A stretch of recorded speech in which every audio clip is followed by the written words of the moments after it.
Welcome back to my video.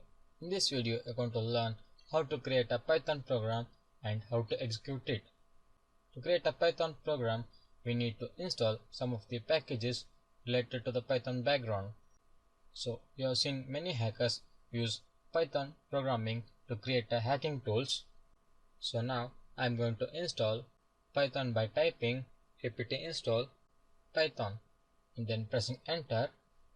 Okay, now all the packages have been installed. Now directly creating a program file by typing nano new.py. Okay, now here we are in the text editor. Now typing print opening and closing brackets.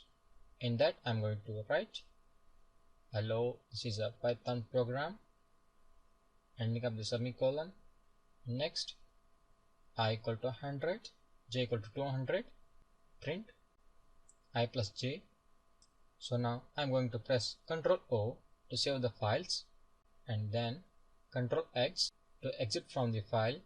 Okay, now I'm going to compile the program by typing python new.py.